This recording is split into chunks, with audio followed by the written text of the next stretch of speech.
सो हमारा आज का चैप्टर है चैप्टर नंबर 3 सिविक्स का। चैप्टर का नाम है why do we need a parliament. चलो, पार्लियामेंट तो हमने बता दिया कि भाई ये लोकसभा की सीटें हैं, अंदर अंदर राज्यसभा भी होता है, लेकिन why do we need a government, अब हमें गवर्नमेंट क्यों चाहिए। तो यहाँ पर कुछ लिखा हुआ है कि we in India pride ourselves on being a democracy. अब जैसे कि हम इंडियंस हैं और हमें इंडियंस होने पे भी प्राउड है, और हमारी जो डेमोक्रेसी है इंडिया की, तो हमें वो डेमोक्रेसी को भी मतलब हमें प्राउड है कि हमारे इंडिया में भी डेमोक्रेसी है। And here we will try and understand the relationship between the ideas of participation in decision making and the need for all democratic governments to have the consent of their citizen। तो मतलब जब ये मतलब क्या होता है, जब हमारा देश जो है पूरा पार्टीशन में मतलब पूरा बढ़ गया इंडिया पाकिस्तान में, ठीक है, उसके बाद फिर जो डिसीजन लेने के लिए आए थे कि इंडिया के लिए भाई क्या डिसीजन लेना है, उनका अपना एक कॉन्स्टिट्यूशन बनाना पड़ेगा, ये सब वो सब ये चीजें थी यहाँ पे। And it is this elements that together makes us a democracy and this is best expressed in the institution of the parliament। और मतलब कई सारे मतलब रीजंस थे जिसके मतलब तहत हमने कुछ सारे स्ट्रगल्स वगैरह किए, बट देन टू हमने क्या किया, एक अच्छा डेमोक्रेसी हमने बनाया, एक अच्छा कॉन्स्टिट्यूशन हमने बनाया, ठीक है, हमारे इंडिया के लिए। And in this chapter we will try to see how the parliament enables citizens of India to participate in decision making and control the government, thus making it the most important symbol of India democracy and a key features of the constitution। अब parliament में तो शायद तुम लोगों ने देखा होगा कि जो लोकसभा की जो मतलब कभी टीवी पे देखा होगा, तो लोकसभा की जो बैठक वहां पर लगती है, तो वहां पर क्या होता है, सब एक दूसरे से डिबेट करते रहते हैं, एक दूसरे से बातें करते रहते हैं, और उनके जो पॉइंट ऑफ व्यू मूवी में है, और डीडी दूरदर्शन पे भी आता होगा कभी। कल से ही लोकसभा शुरू हुई है, कल से ही स्टार्ट हुई है, जहां पर जया बच्चन ने कुछ कहा था, ठीक है, सब अपनी अपनी डिबेट रहती है, और वहां पर भी कुछ अगर डिसीजन लेना है तो वहां पर वो लोग ले सकते हैं। पार्लियामेंट में अगर कुछ नए लॉज वगैरह भी इम्प्लीमेंट करने हैं तो वो वहां पर डिस्कशन करके डिबेट करके वो लोग वहां से इम्प्लीमेंट कर सकते हैं लॉज वगैरह। Now see why should people decide. अब यहाँ पे है लोग, पब्लिक जो है वो मतलब क्यों decide. Yes, 1 minute। Our next topic is why should people decide। 1 minute। Screen दिख रही है सबको? Okay, so our next topic is why should people decide. तो जो पब्लिक है, जैसे हम जैसे आम लोग हैं, वो मतलब गवर्नमेंट को क्यों डिसाइड करती है कि वो मतलब इलेक्ट हो जाए, ठीक है, हम उसको रिप्रेजेंट करते हैं आगे जाने के लिए। Why is it so? तो एज वी नो कि इंडिया क्या है, India as we know became independent on 15 August 1947। तो इंडिया जो है वो 15 अगस्त 1947 को इंडिपेंडेंट हुआ था। And preceding this was a long and difficult struggle in which many sections of societies participated. और जिसके जरिए मतलब कई सारे मतलब क्या कहते हैं, हमें बहुत सारे डिफिकल्टीज मतलब हमें स्ट्रगल करनी पड़ी थी आज़ादी दिलवाने के लिए। और हमारे कई सारे सोसाइटीज, कई सारे रिलीजन, कास्ट वगैरह क्या हो गए थे, पूरे अलग हो गए थे यहाँ पर। और हमारे जो लड़ाई चल रही थी आज़ादी की, ठीक है, तो इसके अंदर कई सारे लोग मतलब पार्टिसिपेट भी हुए थे। And people from various background join the struggle. और अलग अलग बैकग्राउंड से, अलग अलग कास्ट रिलीजन से लोग मतलब ये पूरे स्ट्रगल में क्या हो गए थे, ज्वाइंट हो गए थे आज़ादी दिलवाने के लिए। And they were inspired by the idea of freedom. और वो जो पब्लिक थी जो ये स्ट्रगल में ज्वाइंट हुई थी, हु वर दे, वो कहाँ से इंस्पायर्ड हुए थे? They were inspired from the idea of freedom. वो मतलब उनके मतलब दिमाग में एक फ्रीडम की एक चाह थी कि ठीक है कि भाई हमें आज़ादी चाहिए, तो उनके दिमाग में एक आइडिया ऑफ फ्रीडम था। दूसरा क्या था? Idea of equality. अब जैसे ब्रिटिशर्स थे, वो मतलब सबके लिए क्या थे, इन इक्वालिटी मतलब रखते थे, तो इनके दिमाग में भी यही था कि भाई हमारे पास भी अब इक्वालिटी राइट होनी चाहिए, ठीक है, हमारे पास भी एक अपना खुद खुद का एक राइट होना चाहिए। देन थर्ड वी हैव कि idea of participant in decision making. अगर कोई भी डिसीजन कोई ले रहा है, उसके अंदर जो सिटीजन है उनका भी मतलब कुछ रोल होना चाहिए।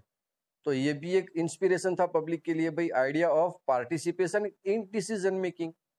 सो this were the ideas that people get inspired from. And under colonial rule the people had lived in fear. अब जब इंडिया पे जब कॉलोनियल रूल चल रहा था, मतलब जब ब्रिटिश रूल चल रहा था, तो यहाँ के जो लोग थे, जो इंडियंस थे, they were all lived in fear, मतलब वो डर के मारे रह रहे थे ऑफ द ब्रिटिश गवर्नमेंट के डर से यहाँ पर रह रहे थे। And did not agree with many of the decision that they took, और जो ब्रिटिश गवर्नमेंट जो कुछ कई बार कुछ डिसीजन वो लोग ले रहे थे, तो हमारे जो इंडियन लोग थे वो मतलब उनके साथ एग्री नहीं होते थे। But they face grave danger in they try to criticise the decision, और वो मतलब कई बार उनका विरोध भी करते थे उनके डिसीजन का, ठीक है, उनको क्रिटिसाइज करते रहते थे कि भाई कुछ भी हो जाए हम आपकी डिसीजन नहीं मानेंगे। The freedom moment change this situation, लेकिन जब हमारे इंडिया में जब फ्रीडम मोमेंट आया 1947 का, तब वहां पर ये पूरी सिचुएशन क्या हो गई थी, पूरी चेंज हो गई थी। The nationalist began to openly criticise the British government, और जब हमारा ये पूरा मोमेंट चला 1947 का आज़ादी के लिए, तो क्या हुआ, द नेशनलिस्ट मतलब जो भी नेशनलिस्ट थे, जो भी क्रांतिकारी वगैरह थे, they began openly to criticise the British government, उन्होंने खुलेआम ब्रिटिश गवर्नमेंट को क्या करना शुरू कर दिया, क्रिटिसाइज करना शुरू कर दिया, उनको मतलब क्या कहते एकदम इग्नोर करना शुरू कर दिया। एंड मेक डिमांड्स, और अपनी डिमांड उनके सामने रखने लगे। As far as back 1885, the Indian National Congress demanded that there be elected members in the legislature with a right to discuss the budget and ask questions. अब देखो यहाँ पर 1885 की बात है, अगर हम 1885 में चलते हैं पास्ट में, तो वहाँ क्या था कि द इंडियन नेशनल कांग्रेस थी, एक पार्टी थी उस टाइम पे, और उस टाइम पे यही सबसे बड़ी पार्टी थी।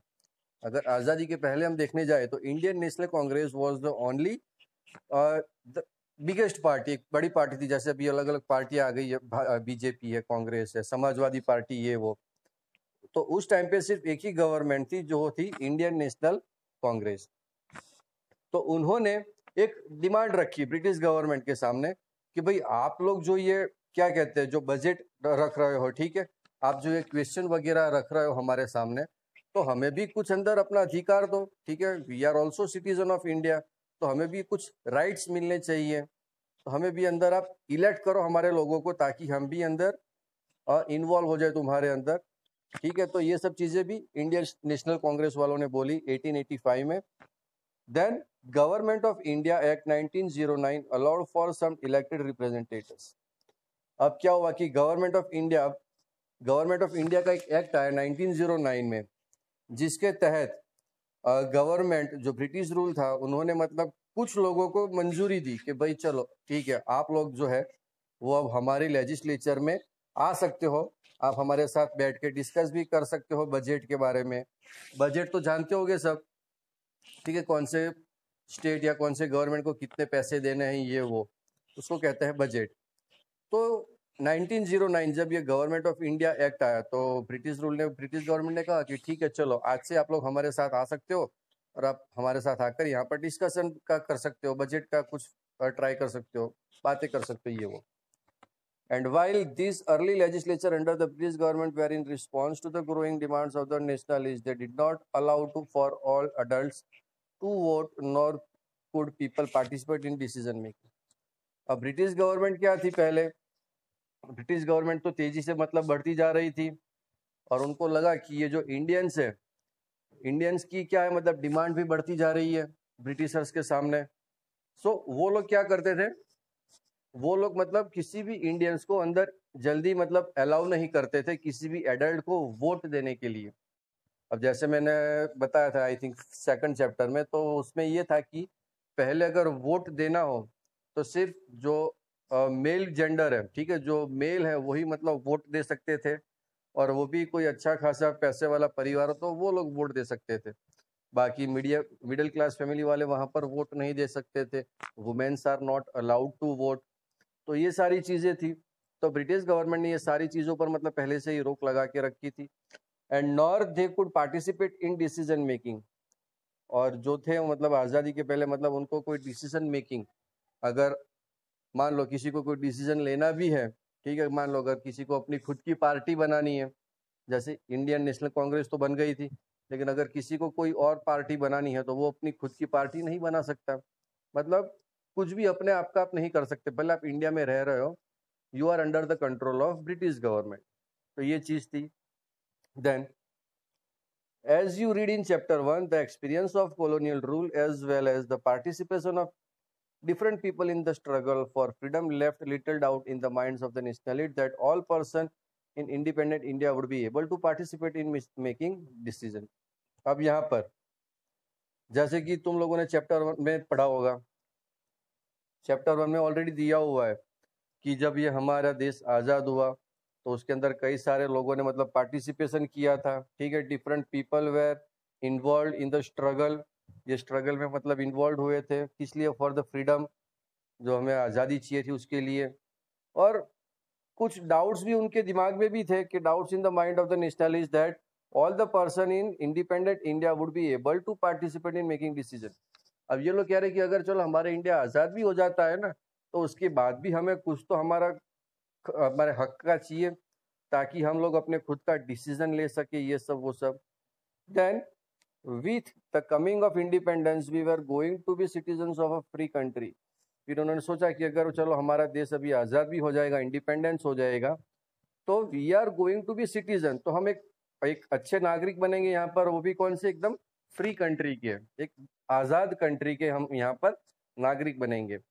They did not mean that the government could do what it felt like, और मतलब वो ये भी नहीं चाहते थे कि जो गवर्नमेंट कहेंगे वही हम लोग करेंगे। It mean that the government had to be sensitive to people's needs and demand. फिर उन्होंने सोचा कि अगर कोई भी गवर्नमेंट भी आती है वो मतलब लोगों के लिए क्या रहेगी? गवर्नमेंट एकदम सेंसिटिव रहेगी और लोगों की नीड्स और उनकी जो डिमांड्स है वो government सुनेगी। The dreams and aspirations of the freedom struggle were made concrete in the Constitution of Independent India that laid down the principle of universal adult franchise, that is that all adult citizens of the country have the right to vote. अब उसके बाद जब आज़ादी हमें मिली तो उसके बाद मतलब एक हमारा कॉन्स्टिट्यूशन बना, कॉन्स्टिट्यूशन ऑफ इंडिपेंडेंट इंडिया बना। देन आफ्टर वहाँ पर एक प्रिंसिपल रखा गया, तो वो प्रिंसिपल क्या था? Universal adult franchise. Universal adult franchise का मतलब होता है कि कोई भी एडल्ट, कोई भी 18 साल से ऊपर का लड़का या लड़की, he is the citizen of the country and have the right to vote, मतलब वो एक नागरिक है इंडिया का और उसके पास एक अधिकार है किसी को भी मतलब वोट देने का, जिसको हम कहते हैं यूनिवर्सल एडल्ट फ्रेंचाइजी। क्लियर? यहां तक क्लियर है सबको? यस और no? Okay. Then next we have people and their representative। अब जैसे मान लो अगर मेरी बात ले लूं कि मैं कौन हूं? पीपल हूं। अगर मैं किसी को वोट देता हूं, भाजपा हो या कांग्रेस हो, तो वो कौन हो जाएगा? मेरे लिए एक रिप्रेजेंटेटिव हो जाएगा, है ना? तो यहाँ पर इसी के बारे में है। तो देखो, the take off point for a democracy is the idea of consent, that is the desire, approval and participation of people. तो यहाँ पर क्या है? The take off point for a democracy. अगर हम डेमोक्रेसी की बात करें तो वो क्या है? एक कंसेंट है। कंसेंट मतलब एक अप्रूवल है, एक अप्रूवल लेटर, मतलब जो सब लोगों ने मिलकर, मतलब कितने, आई थिंक 288 जितने मेंबर्स थे जिन्होंने मिलकर एक पूरा कॉन्स्टिट्यूशन बनाया था। एंड पार्टीशन ऑफ पीपल मतलब वहां पर अलग अलग कास्ट के लोग, अलग रिलीजन के लोग, अलग बैकग्राउंड से लोग आए थे जिन्होंने मिलकर ये पूरा कॉन्स्टिट्यूशन बनाया था डेमोक्रेसी के लिए। And it is the decision of peoples that creates a democratic government and decides about its functioning. और तो मतलब ये लोगों ने मतलब मिलकर ये पूरा कॉन्स्टिट्यूशन बनाया ताकि जो यहाँ के पीपल है वो मतलब अपने आप क्या कर सके, यहाँ पे अपने आप मतलब कोई भी डिसीजन लेना हो ले सकते हैं, यहाँ पर कोई भी डेमोक्रेटिक गवर्नमेंट बनानी हो तो बना सकते हैं, और जो भी मतलब डिसीजन लेना हो, कोई भी कुछ डिसाइड करना हो या कुछ भी फंक्शनिंग करना हो, वो ये लोग यहाँ पर कर सकते हैं on the basis of constitution. The basic idea in this kind of democracy is that the individual or the citizen is the most important person and that in principle the government as well as other public institutions need to have the trust of this citizen। अब जैसे कि अगर हम बात करें कि the basic idea in this kind of democracy is the individual of the is that the individual or the citizen is the most important। अगर हम डेमोक्रेसी में अगर देखने जाए तो अगर कोई भी इंडिविजुअल पर्सन है, जैसे कि मैं हूँ, कोई मान लो कोई जैनील है या कोई और है, तो वो क्या है? एक इंडिविजुअल सिटीजन है, मतलब वो एक आम नागरिक है हमारे इंडिया का, and is the most important person, और वो एक सबसे क्या है, इम्पॉर्टेंट पर्सन है. And that in principle the government as well as other public institution needs to have the trust of this citizen. और चाहे वो कोई भी पब्लिक इंस्टीट्यूशन हो या कोई भी गवर्नमेंट ऑफिस वगैरह हो, तो वो वहां पर क्या होना चाहिए, they need to have the trust. वो लोगों को मतलब ट्रस्ट होना चाहिए. कोई भी अगर आम नागरिक हो, कोई भी नॉर्मल सिटीजन हो, उसके ऊपर उनको ट्रस्ट होना चाहिए of this citizen. Clear. Then how does the individual give approval to the government. जैसे कि हम है, आम नागरिक है, तो हम इंडिविजुअल गवर्नमेंट को अप्रूवल कैसे देते हैं. तो first, one way of doing so as you read is through elections. अब जैसे अगर हम किसी को चुनाव में जिताते हैं, ठीक है, तो वो चुनाव में कैसे जीतता है, एक तो है इलेक्शन, इलेक्शन होता है उसके लिए. तो people would elect the representative to the parliament, then one group from among this elected representative forms the government. अब मान लो जैसे कि हमारा पूरा गुजरात है, राइट. अब गुजरात में भी क्या है, यहाँ पर अलग अलग कॉन्स्टिट्यूएंसी मतलब दी गई है, यहाँ पर अलग अलग कॉन्स्टिट्यूएंसी है. अब मान लो अभी हमारा जो मोड़ासा है वो यहाँ पर है, ये मोड़ासा है, ये भिलोड़ा है, ये मालपुर, ये बायड़, ठीक है, ये मेघरज. तो ये अलग अलग कॉन्स्टिट्यूएंसी है. तो यहाँ पर हर एक पार्टी के अलग अलग मेंबर्स खड़े होंगे. जैसे एक खड़ा हुआ बीजेपी से, एक खड़ा हुआ कांग्रेस से, एक खड़ा हुआ कांग्रेस से, और दूसरा कोई खड़ा हुआ समाजवादी पार्टी से, कोई खड़ा हुआ तो आम पार्टी से, आम आदमी पार्टी से. तो हर एक मेंबर एक एक तालुका मतलब एक एक तालुका से वो खड़े होते हैं, और जो मतलब हम इंडिविजुअल्स है वो उनको वोट देते हैं. तो अगर मान लो किसी ने भाजपा को ज्यादा वोट दिए, राइट, तो यहाँ पर भाजपा जीती. यहाँ पर अगर किसी ने भाजपा को वोट दिए तो यहाँ पर भी भाजपा जीतेगी. तो ऐसे ये तो खाली हम गुजरात की बात कर रहे हैं, वो भी कौन से, हमारे अरवली तालुका की. अगर ऐसे देखने जाए तो मोड़ासा में तो 33 डिस्ट्रिक्ट है, तो सबके डिस्ट्रिक्ट में अलग अलग वो देखेंगे. फिर डिस्ट्रिक्ट के बाद वो लोग जाएंगे अलग अलग स्टेट्स में. तो ऐसे मतलब क्या करती है, लोग सीट काउंट करते हैं कि भाई आपके कॉन्स्टिट्यूएंसी में इतने वोट आए, हमारे कॉन्स्टिट्यूएंसी में इतने वोट आए. सो इसी तरीके से ये लोग मतलब अपने रिप्रेजेंटेटिव्स को चुनते हैं, और वही रिप्रेजेंटेटिव फिर कहाँ जाते हैं, आगे जाके पार्लियामेंट में जाकर वो बैठते हैं. पता चला ये मैंने क्या बोला.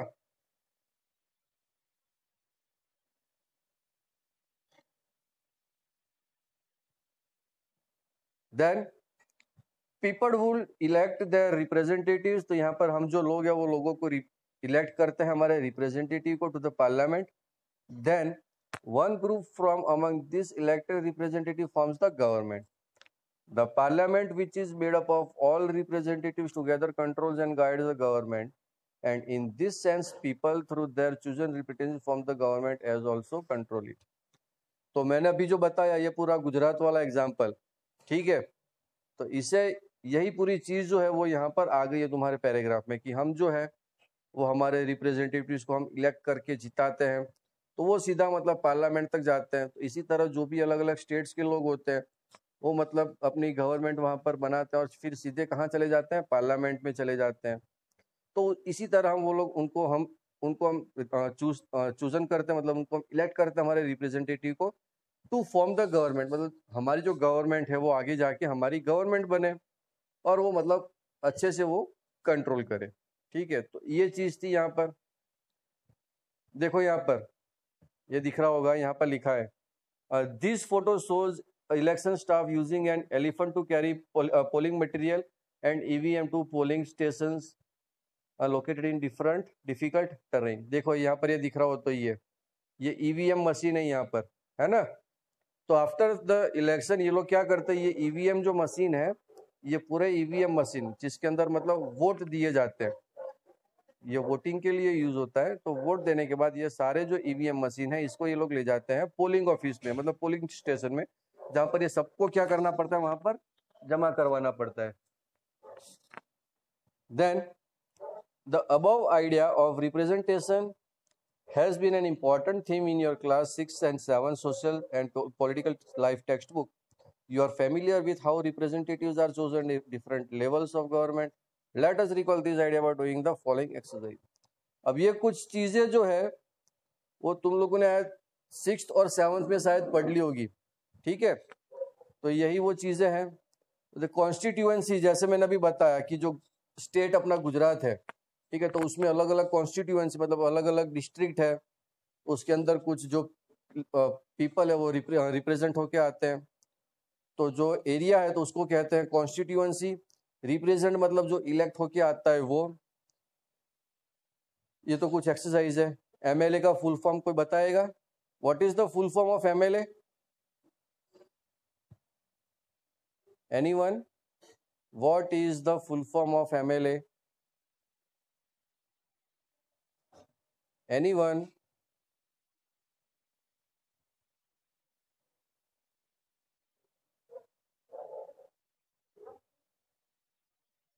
पल कसक। यस, एमएलए का फुल फॉर्म होता है member of legislative assembly. 1 minute, ये वापिस चला गया, सॉरी। क्लास 8। अब ये हमारा लास्ट टॉपिक रखते हैं आज के लिए।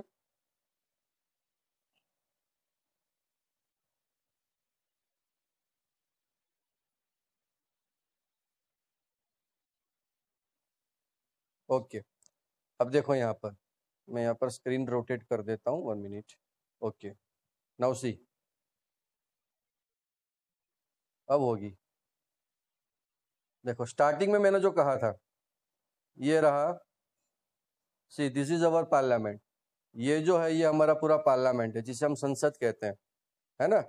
देन इसके नीचे अगर हम देखें, ये है हमारा लोकसभा, ये है हमारा राज्यसभा। ये याद रखना, नहीं दिख रहा है? वन मिनट, मुझे वापिस से स्टॉप प्रेजेंटिंग कर देता हूँ, फिर से present, start presenting and textbook में जाते हैं वापिस। 1 minute. Why do we need a parliament? Close PDF viewer. बोलो, अब दिख रहा है स्क्रीन? नाउ? ओके, तो देखो यहाँ पर पार्लियामेंट, ये है हमारा पार्लियामेंट, राइट। देन अगर नीचे हम देखने जाएं तो नीचे यहाँ पर है ये लोकसभा, ये लोकसभा है, ये है राज्यसभा, ठीक है। देन यहाँ पर देखो क्या लिखा हुआ है, पढ़ो। First, the parliament of India. तो हमारा इंडिया का जो पार्लियामेंट है उसे हम क्या कहते हैं? संसद कहते हैं। And is the supreme law making institution. और वहाँ पे सबसे बड़े बड़े लॉज वगैरह मतलब वहाँ पर बनाए जाते हैं, सुप्रीम लॉ जिसको कहते हैं। It has 2 houses. तो पार्लियामेंट के 2 घर हैं।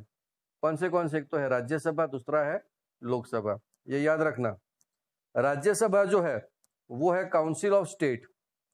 राज्यसभा जिसको हम कहते हैं काउंसिल ऑफ स्टेट, और उसके मेंबर कितने होते हैं? With A total strength of 245 member. और इसके अंदर जो है किन के 245 मेंबर्स अंदर बैठे जाते हैं अंदर। And is chaired by vice president of India. और इसको जो चेयर करते हैं, चेयर मतलब कौन होता है? यहाँ पर जो बैठते हैं ना कुर्सी पे, यहाँ पर जो कुर्सी पे बैठते हैं, इसको कहते हैं चेयर पर्सन। तो इसको जो राज्यसभा है उसको कौन चलाता है? Vice president of India. ये बात हो गई राज्यसभा की। और लोकसभा वो है house of the people. Lok Sabha को हम कहते हैं हाउस ऑफ पीपल, जिसके अंदर कितने मेंबर्स होते हैं? 545 मेंबर्स होते हैं। And is presided over by the speaker. और ये जो लोकसभा है, ये जो लोकसभा है, तो लोकसभा को कौन चलाता है? स्पीकर। यहाँ पर जो बैठता है वो कौन होता है? स्पीकर होता है, राइट। तो ये डिफरेंसेस है, याद रखना, शायद एग्जाम में आ भी सकता है। क्लियर? तो आज के लिए इतना रखते हैं हम। क्लियर? बाकी का जो है the role of the parliament, that we will take in another session.